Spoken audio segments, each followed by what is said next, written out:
Hello students, welcome to the online classes. My name is Nidhi Dixit. Today we are starting with a new chapter of biology, that is life processes. The number of the chapter is chapter number 6. So students, in this chapter we will be discussing about various types of life processes. Life processes का मतलब क्या होता है? वो processes which are very much necessary for the sustenance of life. यानी कि जो life के लिए बहुत ज्यादा जरूरी है प्रोसेसेस, उन प्रोसेसेस को हम इस चैप्टर के अंदर पढ़ेंगे। लेकिन उससे पहले हम लोग थोड़ा सा उसका ब्रीफ लेआउट देखेंगे कि सेल का मतलब क्या होता है। लाइफ प्रोसेसेस में सेल का बहुत ज्यादा इन्वॉल्वमेंट होता है, क्योंकि सेल जो होती है वो हमारी बेसिक बिल्डिंग ब्लॉक होता है। क्या होता है? Cell is the basic building block of life. क्यों कहते हैं हम सेल को basic building block of life? क्यों कहते हैं हम उसको ऐसा? हम इसलिए कहते हैं क्योंकि सेल जो होता है वो फंडामेंटल यूनिट होती है, क्योंकि सारे के सारा पूरा का पूरा हमारा स्ट्रक्चर, पूरे के पूरे फंक्शंस, चाहे वो कुछ भी हो, चाहे वो रेस्पिरेशन हो, चाहे रिप्रोडक्शन हो, चाहे एक्सक्रीशन हो, कुछ भी प्रोसेस हो, अल्टीमेटली उसके अंदर सेल का इन्वॉल्वमेंट होता ही है। इसीलिए हम सेल को बेसिक बिल्डिंग ब्लॉक भी बोलते हैं, उसको हम फंडामेंटल यूनिट भी बोलते हैं और हम उसको फंक्शनल यूनिट ऑफ लाइफ भी बोलते हैं। तो इस चैप्टर के अंदर बेसिकली हम लोग बहुत सारे प्रोसेसेस जो हैं उनको पढ़ेंगे। तो उससे पहले हम देखते हैं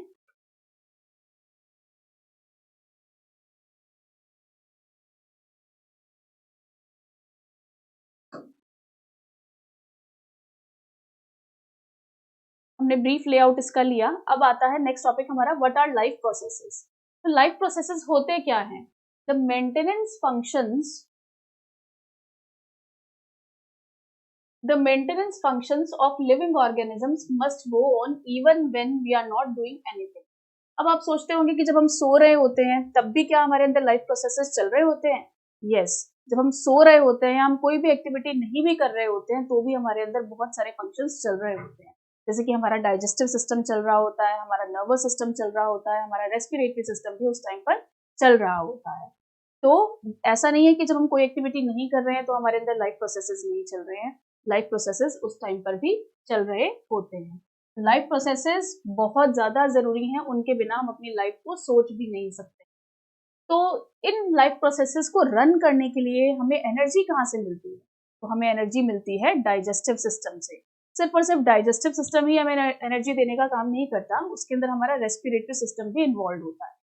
और चौंकाने वाली बात यह है कि सिर्फ और सिर्फ डाइजेस्टिव सिस्टम और रेस्पिरेटरी सिस्टम ही हमें एनर्जी प्रोवाइड करने का काम नहीं करता। बहुत सारे फंक्शंस आपस में कोऑर्डिनेटेड मैनर में काम करते हैं, तब जाकर हमें एनर्जी मिलती है और उस एनर्जी से हमारे various types of life processes जो होते हैं वो ऑटोमेटिकली हमारे अंदर रन कर रहे होते हैं। तो सारे के सारे लाइफ प्रोसेसेस की अपनी एक अहमियत होती है। जैसे कि डाइजेस्टिव सिस्टम की अपनी एक अलग इंपॉर्टेंस है, रेस्पिरेटरी सिस्टम की अपनी एक अलग इंपॉर्टेंस है, और ये दोनों ही और ये बहुत सारे दूसरे सिस्टम्स भी अकेले काम नहीं कर सकते। ये कोऑर्डिनेटेड मैनर में, इंटर रिलेटेड मैनर में एक दूसरे के साथ मिलकर काम करते हैं। तो इस चैप्टर में हम लोग ये भी पढ़ेंगे कि वेरियस टाइप्स ऑफ जो लाइफ प्रोसेसेस हैं उनका आपस में इंटर रिलेशन किस तरह से होता है। तो सबसे पहले हम इस चैप्टर के अंदर जो पढ़ेंगे, पहले तो जो दो टर्म्स को पढ़ेंगे। वो दो टर्म्स कौन सी हैं? वो दो टर्म्स हैं कि based on the number of cells के बेसिस पर हम लोग जो ऑर्गेनिजम्स हैं उनको दो कैटेगरी में डिवाइड करते हैं।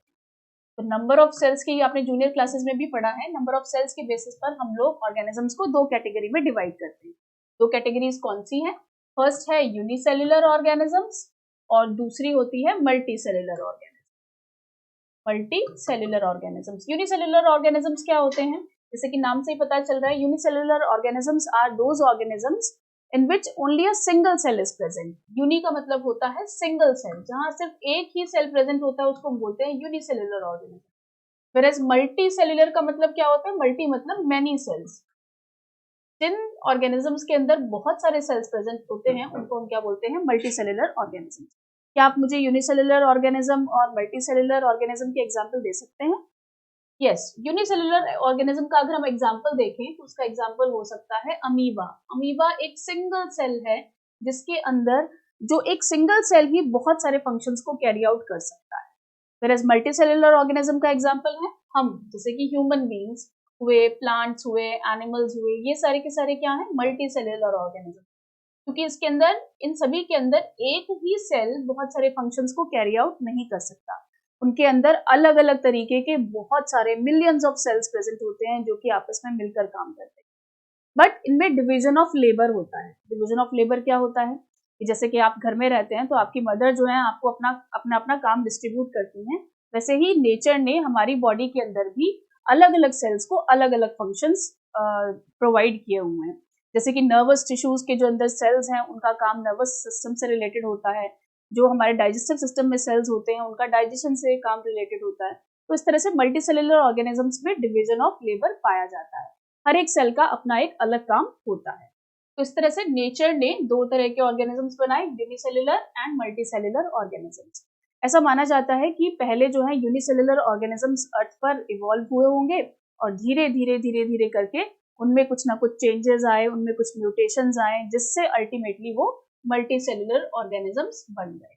और अब जो है नेचर की जो सुप्रीम क्रिएशन है, जो कि हम लोग हैं, ह्यूमन बींग्स को नेचर की सुप्रीम क्रिएशन माना जाता है, और हम लोग क्या हैं, मल्टीसेलुलर ऑर्गेनिजम्स हैं। और हम किससे इवॉल्व हुए, हम लोग इवॉल्व हुए यूनिसेलुलर ऑर्गेनिज्म से।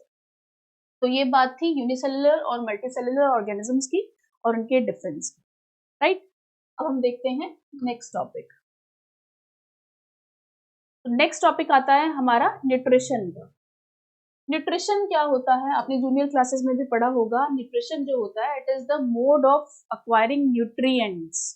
जो न्यूट्रिएंट्स हमें अपने खाने से मिलते हैं, जो हम खाना खाते हैं उससे हमें किस किस तरीके के न्यूट्रिएंट्स मिलते हैं, इस मोड ऑफ गेटिंग न्यूट्रिशन को, इस मोड ऑफ गेटिंग न्यूट्रिएंट्स को हम क्या बोलते हैं, न्यूट्रिशन।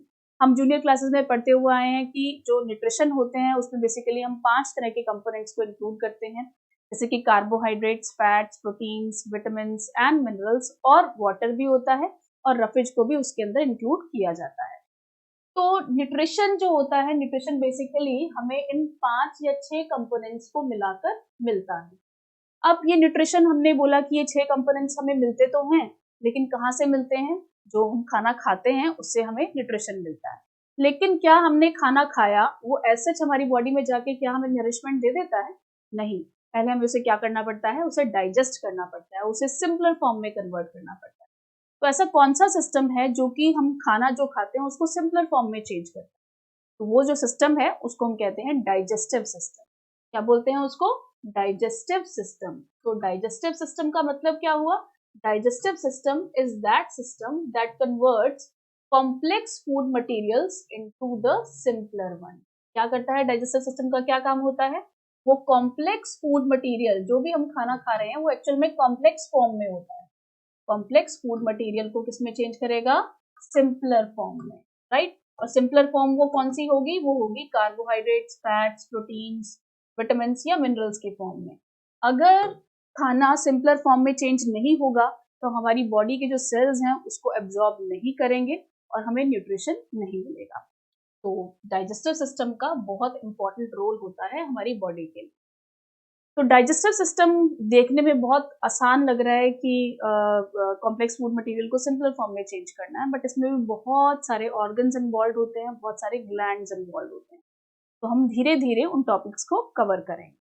तो डेफिनेशन डाइजेस्टिव सिस्टम की क्या हुई? The system that converts complex food material into the simpler forms. ठीक है, तो इसके अंदर बहुत सारे एंजाइम्स भी इन्वॉल्व होते हैं, बहुत सारे हार्मोन्स भी इन्वॉल्व होंगे, बहुत सारे ऑर्गन्स भी इन्वॉल्व होंगे, जिनको हम 1 बाय 1 पढ़ेंगे। चलिए, अब इसमें जो न्यूट्रिशन होता है वो 2 तरीके का होता है। कितने तरीके का? 2 तरीके का। Nutrition is of 2 types. कौन से टाइप का न्यूट्रिशन होता है? 2 तरीके का। एक होता है ऑटोट्रॉफिक न्यूट्रिशन और एक होता है हेट्रोट्रॉफिक न्यूट्रिशन। ऑटोट्रॉफिक न्यूट्रिशन, जैसे कि नाम से ही पता चल रहा है, क्या होता है? ऑटो का मतलब होता है सेल। क्या होता है? सेल।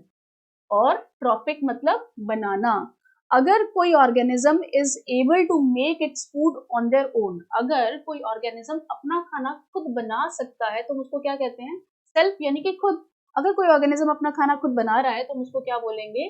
कि वो है ऑटोट्रॉफ, राइट। तो इसमें अपना खाना खुद कौन बनाता है, आपको पता है वो कौन होते हैं, प्लांट्स।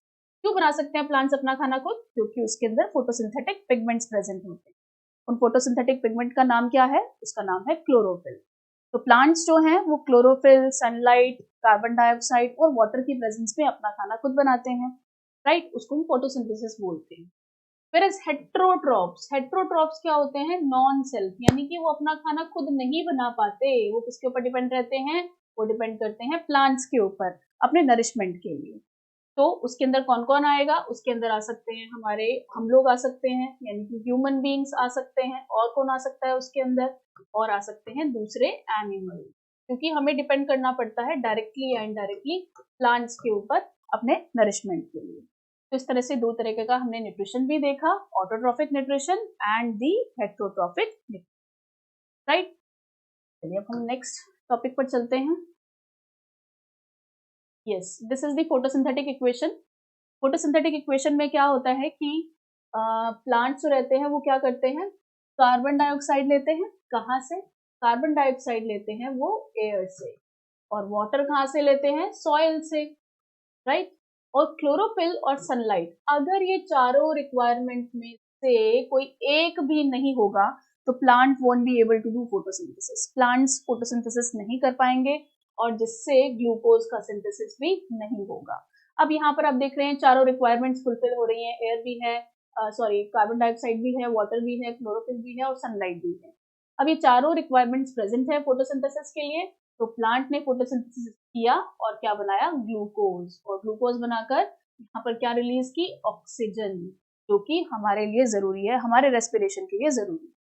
और साइड में यहाँ पर क्या रिलीज किया, थोड़े से वाटर मॉलिक्यूल्स भी रिलीज किए। तो इस तरह से प्लांट्स जो रहते हैं they take up carbon dioxide and release oxygen, right. और इसी को हम क्या बोलते हैं, फोटोसिंथेटिक इक्वेशन, राइट। और प्लांट्स जो रहते हैं वो ये जो कार्बन डाइऑक्साइड है वो लेते कहाँ से हैं, प्लांट्स लेते हैं स्टोमेटा के थ्रू। कहाँ से लेते हैं, स्टोमेटा के थ्रू। स्टोमेटा कहाँ प्रेजेंट होते हैं, लीव्स पर भी प्रेजेंट होते हैं, स्टेम पर भी प्रेजेंट होते हैं और रूट्स पर भी प्रेजेंट होते हैं। And they are surrounded by, एक स्टोमेटा जो होता है ना, एक कोर लाइक स्ट्रक्चर होता है which is surrounded by the guard cell. किससे सराउंडेड होता है, गार्ड सेल से सराउंडेड होता है। तो प्लांट को जब रेस्पिरेशन करना होता है तो क्या करता है, ये स्टोमेटा जो होता है वो ओपन हो जाता है और उनके अंदर कार्बन डाइऑक्साइड जो है वो चली जाती है, राइट। और जब इसको रेस्पिरेशन नहीं करना होता तो ये स्टोमेटा क्या होता है, क्लोज हो जाता है, और गार्ड सेल्स जो होते हैं वो इस तरह से हमें दिखाई देते हैं। इस तरह से opening and closing of stomata की हेल्प से प्लांट्स जो है वो रेस्पिरेशन करते हैं या एक्सचेंज ऑफ गैसेस भी करते हैं, राइट। तो अब ये जो फोटोसिंथेसिस जो होता है ना, ये उसके अंदर कौन कौन से इवेंट्स होते हैं इस प्रोसेस के अंदर, बहुत ही इंपॉर्टेंट क्वेश्चन है कि आपको 2 मार्क्स में या 3 मार्क्स में पूछा जा सकता है। तो बेसिक या जो मेन इवेंट्स जो होते हैं फोटोसिंथेसिस के दौरान वो कौन कौन से होते हैं, वो होते हैं ये वाले। तो फर्स्ट स्टेप क्या है इसके अंदर, फर्स्ट स्टेप है absorption of light energy by chlorophyll.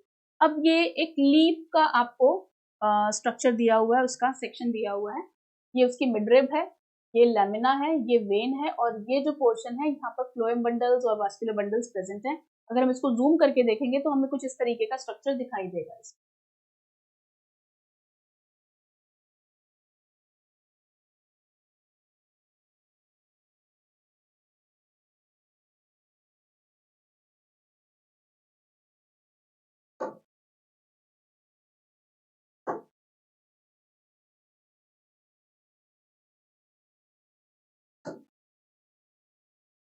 तो हमें कुछ इस तरीके का स्ट्रक्चर इसके अंदर दिखाई देगा। ये देखिए यहाँ पर है ये गार्ड सेल्स, गार्ड सेल्स के बीच में स्टोमेटा का आपको स्पेस दिखाई दे रहा है, ये वाला। यहाँ से जो गैसेस हैं जो कि कार्बन डाइऑक्साइड है वो कहाँ जाती है, सेल के या प्लांट्स के अंदर जाती है, और यहीं से ही ऑक्सीजन जो है वो निकलकर बाहर की तरफ आएगी। तो फर्स्ट स्टेप इसके अंदर क्या था हमारा, फर्स्ट स्टेप था जो क्लोरोफिल प्रेजेंट होता है लीफ के अंदर,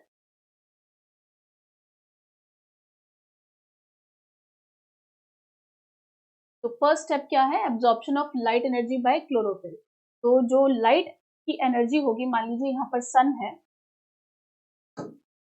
मान लीजिए यहाँ पर सन है, ठीक है। सन की प्रेजेंस में जो क्लोरोफिल प्रेजेंट होगा, ग्रीन कलर का पिगमेंट प्रेजेंट होगा प्लांट की लीफ में, वो क्या करेगा, सनलाइट को एब्जॉर्ब करेगा ये पिगमेंट, और सनलाइट को एब्जॉर्ब करने के बाद ये जो लाइट एनर्जी यहाँ पर ट्रैप होगी, it will get converted into chemical energy. तो फर्स्ट स्टेप क्या हुआ, लाइट एनर्जी को एब्जॉर्ब किया गया क्लोरोफिल द्वारा। सेकेंड स्टेप क्या हुआ, सेकेंड स्टेप में जो लाइट एनर्जी यहाँ पर एब्जॉर्ब हुई है, ट्रैप हुई है, वो किसमें चेंज हो जाएगी, वो चेंज हो जाएगी केमिकल एनर्जी में।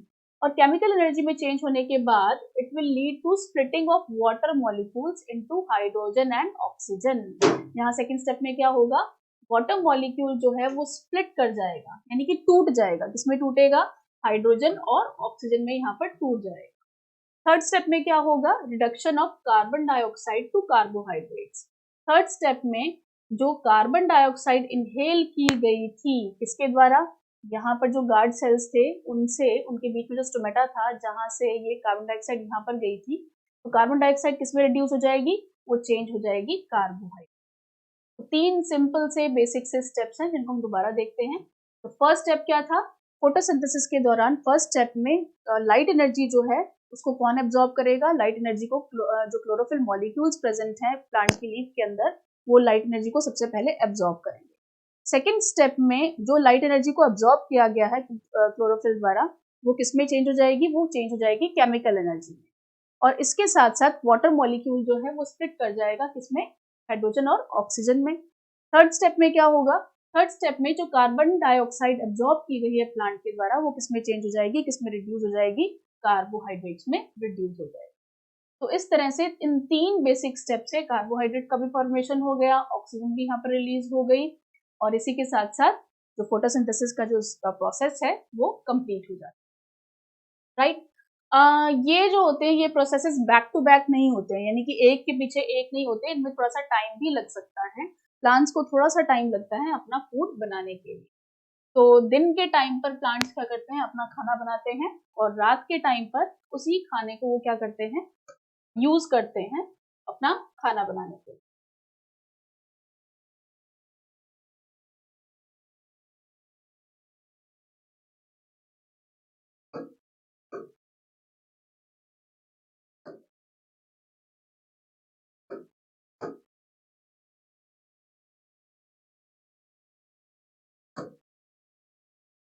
पॉज कर दो। अब नेक्स्ट आता है कि एक एक्टिविटी आपको यहाँ पर गिवन है कि क्लोरोफिल जो है वो क्यों जरूरी होती है। क्लोरोफिल जो है वो प्लांट के लिए हमने कहा कि जरूरी होता है फोटोसिंथेसिस के लिए, लेकिन वो क्यों जरूरी होता है, ऐसा क्या होता है कि अगर क्लोरोफिल नहीं होगा तो प्लांट फोटोसिंथेसिस नहीं करेगा।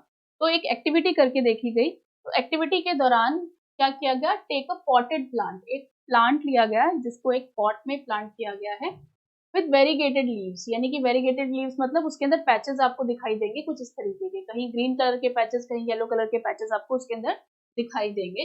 तो मनी प्लांट फॉर एग्जांपल हम लोगों ने ले लिया, क्योंकि उसके अंदर, या क्रोटोन का भी ले सकते हैं क्योंकि उसके अंदर वेरीगेटेड लीव्स आपको देखने को मिलते हैं। उस प्लांट को आप एक डार्क रूम में रखेंगे for 3 days so that all the starch gets used up. अब अगर आपने प्लांट को डार्क में यानी कि अंधेरे में रखा है तो क्या होगा, प्लांट फोटोसिंथेसिस नहीं कर पाएगा। तो अपने आप को सरवाइव करने के लिए वो क्या करेगा, उसके अंदर खाना जो कि स्टार्च की फॉर्म में स्टोर हो गया था वो उसको यूज अप करता रहेगा, राइट। तो सारा का सारा स्टार्च भी 3 दिन में क्या हो जाएगा, यूज अप हो जाएगा। अब हम क्या करेंगे, प्लांट को सनलाइट में रखेंगे 6 आवर्स के लिए। अब प्लांट को हम क्या करेंगे, 6 घंटे के लिए सनलाइट में रखेंगे। उसमें से हम एक लीफ को प्लक करेंगे और उस ग्रीन एरिया को हम लोग क्या कर देंगे, मार्क कर देंगे, और यहाँ पर उसको ट्रेस कर देंगे on a sheet of paper. Next step हम क्या करेंगे, उसी लीफ को हम लोग बॉइलिंग वाटर में डाल देंगे for a few minutes, right, ताकि उसके अंदर थोड़ा बहुत भी क्लोरोफिल जो है वो भी सारा का सारा क्या हो जाए, वो उसमें से निकल जाए। After this immerse it in a beaker containing alcohol, और उसके बाद हम लोग क्या करेंगे, उसी लीफ को हम लोग एल्कोहल के कंटेनर में उसको डिप कर देंगे सो दैट ट्रेसेस भी जो उसके हैं क्लोरोफिल के वो बिल्कुल भी ना रहें। अब हम क्या करेंगे, केयरफुली हम क्या करेंगे, उस place the beaker in a water bath and heat till the alcohol begins to boil. अब उसको उसी बीकर को जिसके अंदर लीफ है और एल्कोहल है उसको हम लोग वाटर बाथ में रखेंगे ताकि एल्कोहल जो है वो बॉयल होना स्टार्ट हो जाए। What happens to the colour of the leaf? अब आप देखेंगे कि कलर ऑफ द लीफ जो है उसके अंदर क्या चेंजेस आएगा, what is the colour of the solution. अब आप क्या देखेंगे कि धीरे धीरे जो ग्रीन कलर का जो सॉल्यूशन जो था, जो कि क्लोरोफिल की वजह से था, वो सारा का सारा किस में आ जाएगा, अल्कोहल में निकल कर आ जाएगा और लीफ आपको हल्की सी कलरलेस वहां पर दिखाई दे, राइट।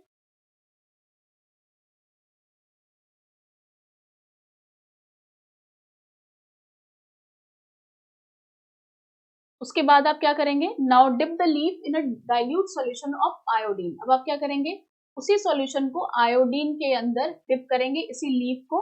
और अब आप देखेंगे कि जैसे ही हम लीफ को आयोडीन के सॉल्यूशन में डिप करेंगे, वहां का कलर क्या हो जाएगा, चेंज हो जाएगा, और वो कलर कौन सा हो जाएगा, ब्लू ब्लैक कलर का हो जाएगा।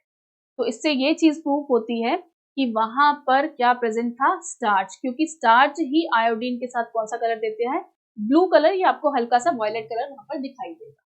तो इससे ये चीज प्रूव होती है कि प्लांट्स को फोटोसिंथेसिस करने के लिए क्लोरोफिल की बेहद जरूरत होती है।